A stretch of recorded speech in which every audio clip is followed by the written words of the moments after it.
No, no, no, no, no. No, no, no, no, no, no, no, no.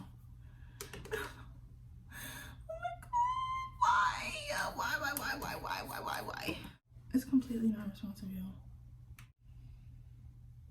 This is the 4th attempt at recording this video. Oh my gosh. Hello everyone and welcome back to my channel. If you are back, if you're new, welcome to my channel. I'm Shayna and I have another true crime case for you today. I am unfortunately talking about an event that just occurred on December 25th of 2020. I mean absolutely no disrespect to anyone that I mention or anything as far as the story is concerned. This is all information that I found online that I'm just trying to put into the most interesting and also educational video for you. This is a really straightforward and to the point kind of case, so I decided to take more of a story format with it and tell it from the perspective of someone who was actually on the scene when it happened. And that person's name was Betsy, and Betsy lived downtown on 2nd Avenue in Nashville, Tennessee, in the entertainment district, and she loved where she lived. It was a cool place. There were a lot of shops and little restaurants, and it was a really nice, happy-go-lucky, upbeat kind of place. Betsy lived there with her son, her cat, her sister. She had a pretty regular life. They had an apartment right there on 2nd Avenue. In the wee hours of the morning on Christmas Day, before the sun had even come up, Betsy is in bed. She sleeps, right? But she hears these really loud bangs, 8 to 10 bangs in a row. She doesn't know if it's gunshots or someone banging on something outside. She's not sure. And it kind of startles her and wakes her up. But it kind of gets quiet and she decides, okay, I'm just going to go back to sleep, whatever. So she gets back in bed and about 10 minutes pass and she hears the same thing. 8 to 10, what she believes at this point are gunshots. So she grabs her phone really quickly. She calls the Nashville Police Department and lets them know, look, I think there's an active shooter. I don't know if they're in my building or if they're outside. I don't know what's going on, but I hear loud bangs that sound like gunshots, and there's this weird RV parked outside. So Betsy had noticed that there's this white RV, old school kind of travel van, and she had never seen it before. She, when you live in a neighborhood, you're familiar with the cars that typically park on your street, and she had never seen this before. After that point, another 10 minutes or so go by and she hears the same exact thing. Well, hey there. About 10 minutes go by and she hears about 10 what she thinks are gunshots again. And at this point, it's almost 6 o'clock in the morning and it's very quiet outside, right? There's nobody on the streets. There's nothing going on. There's no music playing, no TVs in the background. It's dead silent. And she hears this recording start, and the recording says, "Evacuate now. There is a bomb. You have 15 minutes to evacuate." And she realizes that the sound is coming from the RV that's parked on the street outside. Something that Betty mentions is that the voice that's coming from the RV it's a female's voice, but it's kind of an automated digital voice. Imagine Siri 5 years ago. That's what she described the voice sounded like. She also said it was incredibly eerie because had she not heard the loud bangs before this recording, she wouldn't have heard the voice saying, "Evacuate, there's a bomb." And it's kind of like you hear the ice cream truck go by during the day, but if you're asleep, it would never wake you up. It's that kind of thing. So imagine the sinister scene where it's dark outside, you see an RV that you've never seen before, you hear what you believe are gunshots 3 times, and then you hear a voice saying, "Evacuate now." It literally is like something from a movie. So of course, completely freaked out, she grabs all her things and she grabs her family, including her cat, and she's running out of her apartment and runs around the corner to her car. At this point, the recording is now saying you have 8 minutes to evacuate before whatever. So there's a bomb, you have 8 minutes to evacuate, and it counts all the way down from 15 to 14 to 13 to 12. And by the time she says she gets out of her apartment, it's at 8 minutes and she is skirting off quick fast. So she's driving, she's trying to get as far away from the scene as humanly possible. And by this point, she realizes that the time that the bomb should have exploded based on what the recording said had already passed. And she's thinking, okay, do we go back home? Was it a joke? Was it a prank? What is going on? I don't know what to do. She turns the car around. She starts to make her way back home. And she sees the largest explosion that she has ever seen in her entire life. And she hears the loudest bang that she has ever heard in her entire life. Here's a clip of the actual explosion. I do want to give a warning. This is hard to watch. You don't see anyone in the footage, but you do see the actual explosion and kind of the immediate aftermath of that. So just bear in mind that before you decide to continue watching. This area must be evacuated now. All buildings. This area must be evacuated now. If you can hear this message, evacuate now. If you can hear this message, evacuate now.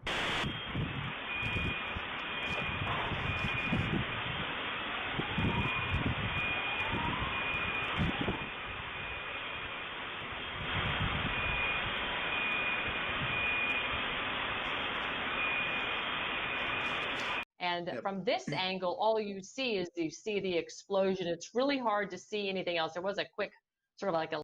So there were about 8 injuries as well as tons of just destruction as far as the actual property around this area on 2nd Street is concerned. The entire block, the buildings were ripped apart. One of them actually collapsed from the size of the explosion. And all of the restaurants that are there, all of the businesses and storefronts that were there, completely just done in. Now, luckily that Betsy had heard the loud bangs and what she thought were gunshots and therefore called the police. Police were already on the scene by the time the recording started. So they weren't backtracking, trying to, you know, at 10 minutes left, trying to evacuate the place. They were there when they started hearing evacuate now. So they immediately start running into apartment buildings and running into homes saying, look, you have to get out. We don't know what's going on, but we know that you need to evacuate for your safety. So by all goodness, there were absolutely no fatalities of innocent bystanders in this explosion. Now, taking the story back a little bit, before the explosion or anything even remotely thought of as far as an explosion was concerned, we go back to August of 2019. There's a woman named Pamela Perry who calls into the police in Tennessee, and she is basically saying, my husband is making bombs and he's making them in his RV outside. I think you guys need to come and take a look. When police get to the house of Pamela Perry and her husband, they aren't able to find right away any paraphernalia or proof that there is this crazy man making bombs in his RV. So they wind up leaving the scene and nothing really comes of that phone call. But it is reported, based on what I found online, that police did go back to the house on multiple occasions to follow up on this report. And when they were unable to, you know, determine if an arrest should be made, or it was the situation that seemed to be really up in the air. Reports are very conflicting as far as what actually went down with the police. It's very unclear if they actually found something or if they didn't find something, because there are reports that literally say the exact opposite.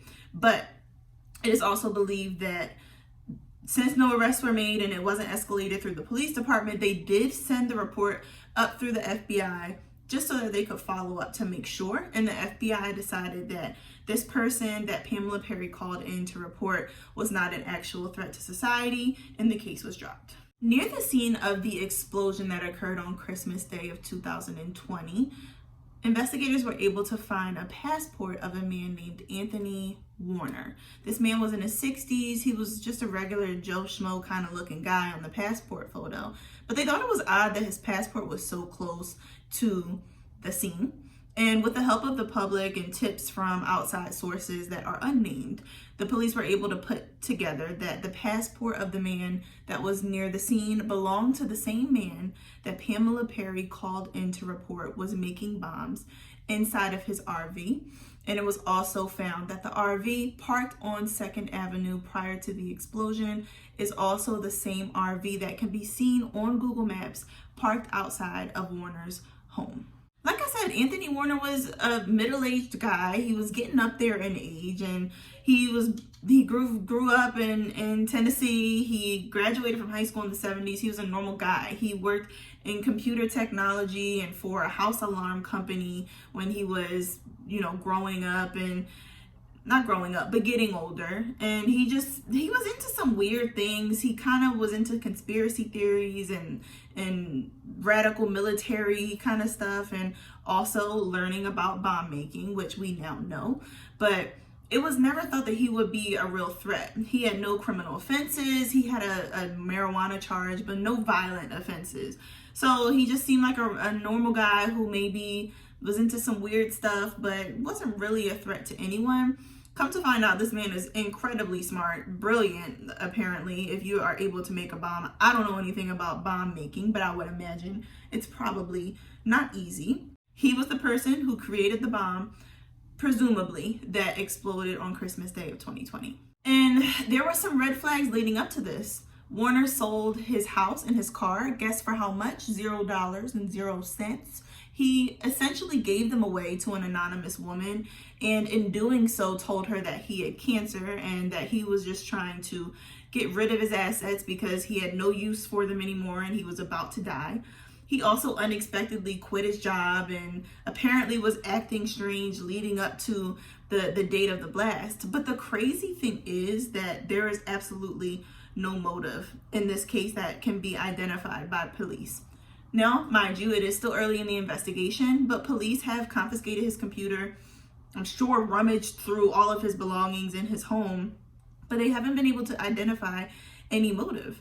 And they haven't found any social implications or any political motive, quite literally nothing that would cause this man to want to do this grand event that could potentially kill thousands of people. Now, some people speculate that Warner didn't want to hurt anyone, and that kind of is intertwined with there being no motive that's been able to be identified. Why would he give an evacuation notice and do what we believe he did, which is the loud 8 to 10 either gunshots or sound of gunshots that could have potentially come from the same RV that was doing the evacuate recording? Why would he do all of that if he wanted to hurt anyone? This person clearly was conscious enough to know that this bomb can kill people, so let me tell him to get out of the way. But it's unclear why he would do it on Christmas Day. It's unclear why he would do it at all, but it's really unclear why he would do it on Christmas Day in a heavily populated area. It doesn't seem to make sense. Now, someone who is making bombs and wanting to detonate them in populated areas probably isn't in the right frame of mind. It's really interesting to me, that part, that he gave people the opportunity to evacuate. He gave them 3 different times where 10 gunshots went off, with 10 minutes in between each of them. And then he gave them 15 minutes after that to evacuate. So this man really from what I can see, it doesn't seem like he wanted to do any harm. There's also a lot of dialogue happening about whether this can be considered a terrorist attack. And I found it interesting. I didn't know this before, but in order for an explosion or a bombing or any attack to be considered a terroristic attack, there has to be political or social motives behind it. I had no idea that that was a thing. In my mind, this man is a terrorist if he is actually the person who did it, but legally he cannot be called a terrorist because they have not yet identified any political or social motives to his actions. And you probably have noticed that I've said if he is the one who did it, and that is because there is some speculation that he maybe wanted it to seem like he was the one who did it, but didn't actually do it. It's unclear as to why people are speculating this much. But people think that it's odd that there were human remains found at the scene after an explosion that was the size of the explosion that it was. So experts basically said, if this man were in the RV at the time of the explosion, his body would have been vaporized. That was the expert's exact phrasing. And people are wondering why he would have his passport at the scene if he was going to do something like this. While people on the other side of the fence say, well, he wanted people to know that he was the one who did it, or, something to that effect. So people basically are just speculating if they actually have the right guy in this case, or if they're just pinning it on someone who lives in Tennessee who had prior reports of bomb making in the past. But nevertheless, he has been the identified suspect in this case, and it's really a tragic event, a really sad event, and it's compounded by the fact that it was done on a holiday that people celebrate and love and spend with their loved ones. People lost their homes, they lost their businesses, they lost their sense of safety and security. And that is quite possibly one of the worst things about this. Thank goodness no one was killed. No innocent person was killed. We like to live in a world where we feel safe, where we feel secure, where we think that nothing wrong can happen to us. But that just simply is not the reality of life. But reasonable people like me and you don't think that a bomb will explode outside of their apartment. We don't think that anything like this could happen to us. But the unfortunate reality is that it could. And I'm just so glad that no one was hurt in this blast. Following the explosion, they did evacuate the area, obviously a 5-mile radius from where it happened, and that lasted for 5 days. But as far as I'm aware, people are able to, at this point, go, take a look at the site and I guess try to start to build their lives back from literally the ground up. The area was particularly devastated because not only did an explosion come and take away everything, but also in addition, this same area had a tornado in March of 2020.